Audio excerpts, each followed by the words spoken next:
Have you ever walked into a store for just a light bulb and somehow walked out with a new lamp, 3 throw pillows, a set of glasses, and a feeling of exhausted but total satisfaction? And why is it that we see the clever tricks this store uses, but we still absolutely love it? Welcome to the channel. Today, we're dissecting the global retail phenomenon that is IKEA.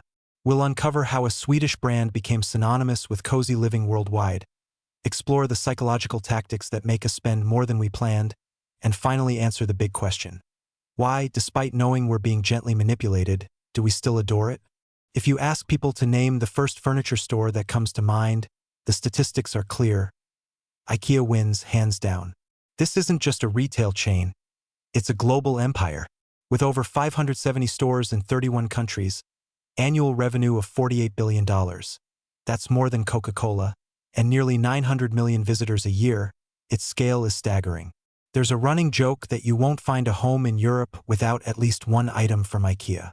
It's easy to believe, considering 73% of the company's sales come from that region.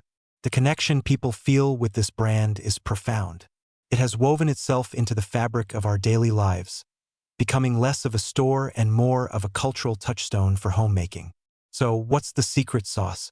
It all starts with a powerful philosophy.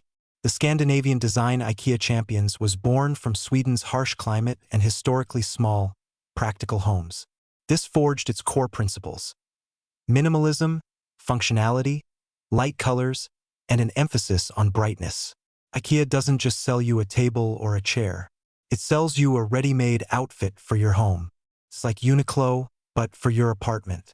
Everything is designed to look stylish, even if you have zero design experience or confidence. This aesthetic perfectly fits the reality for millions: careers, mortgages, and modest square footage. In these spaces, the Scandinavian ideal of compact, cozy living truly shines. But IKEA builds coziness with more than just furniture. It's in the details: the candles, throws, picture frames, and potted plants. These soulful little things transform an empty room into a place you actually want to live. And then there's the masterstroke: the focus on family. Even the loyalty card is called the IKEA family. A trip to IKEA has become a family ritual, where everyone finds something, and you all leave with the shared feeling that you've made your home better together. Of course, coziness alone doesn't generate billions. The real engine of IKEA's success is its genius for leveraging human psychology. The first and most famous tactic is the store layout maze. Unlike stores like Home Depot or Walmart, where you roam freely, IKEA forces you on a strict, winding path. One entrance, one exit, leading you through every single department. The average store is a massive 30,000 square meters. That's about 5 football fields. And the average customer walks 1 mile. You are forced to walk through dozens of fully furnished showrooms, bedrooms, living rooms, kitchens. You are literally stepping into someone else's attractive life, and you start wanting to take it home with you. This is contextual marketing. You're not buying an object, you're buying an atmosphere and a future scenario. The result? Up to 60% of purchases are impulsive. The second tactic is breaking barriers with small trinkets. All those candles, organizers, and kitchen gadgets have low price points, making them an easy yes. But once you drop that first little thing into your cart, you break a psychological barrier. Your total bill instantly grows by 20 to 30%. In marketing, this is known as add-on sales. Price anchoring. Right at the entrance, you're greeted with 32-cent mugs and 54-cent towels. Your brain registers, this place is cheap. Suddenly, a $333 sofa feels less like a luxury and more like a sensible investment in home comfort. Decoy pricing. Imagine 2 bookshelves. A budget one for $33 and a nicer one for $72. The expensive one seems unjustified. So, IKEA adds a third option for $61, but made with materials similar to the cheaper one. Magic happens.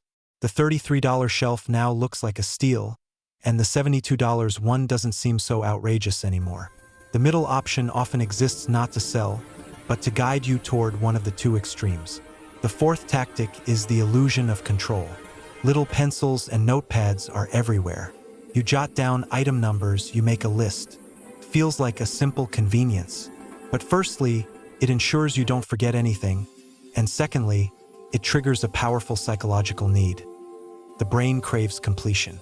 Checking off that list provides a small hit of satisfaction. Officially, IKEA is a furniture store, but if its food division were a separate company, it would rank among the world's top 50 restaurant chains. Why does a furniture giant need a food court? The founder, Ingvar Kamprad, famously said, "It's hard to do business with hungry people." Research proves him right. Shoppers who eat at the IKEA restaurant spend, on average, twice as much on furniture. Profit from food isn't the primary goal. Former managers have revealed that they were told not to chase restaurant profits. The real mission is to reinforce IKEA's reputation for low prices. A 39-cent hot dog is a powerful signal. Everything here is a great value. This simple association automatically transfers to the furniture. There's also a psychological theory. The cheap ice cream and famous meatballs help us cope with the pain of shopping. After a long, exhausting trek through the maze, your brain needs a reward.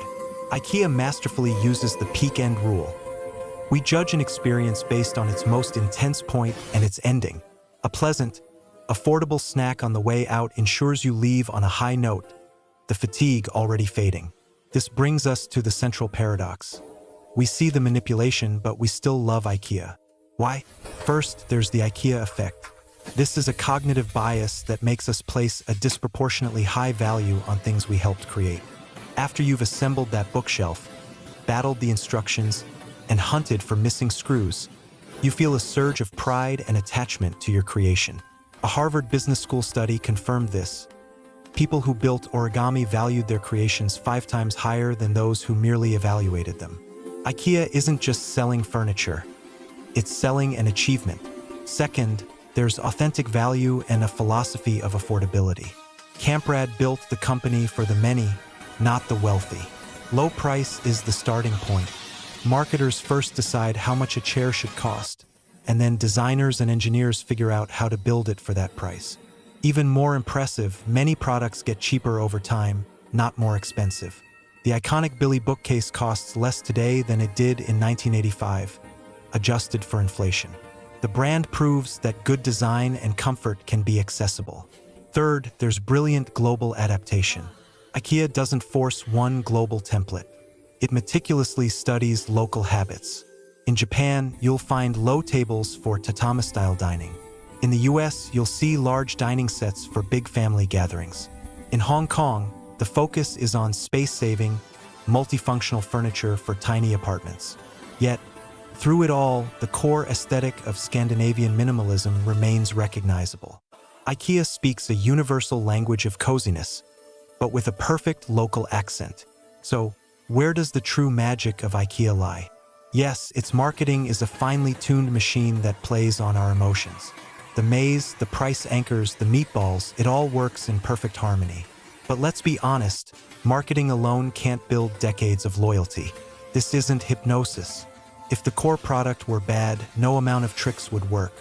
The real foundation of IKEA's success is that behind all the clever tactics, there is a genuinely good product. It's simple, functional, affordable furniture that honestly solves everyday problems and makes life a little easier. IKEA sells us more than just emotions and Swedish meatballs. It sells us a feeling of home, a sense of coziness, and the confidence that what we're buying is truly worth our money. And as long as that remains true, millions of us will keep coming back, happily forgiving all the mind games. Because in the end, IKEA gives us exactly what we're looking for. A way to make our house feel like a home without breaking the bank. So what's your favorite IKEA find? Let me know in the comments. If you enjoyed this deep dive, please like the video and subscribe to the channel for more. Here's to cheap, quality furniture for all. See you next time.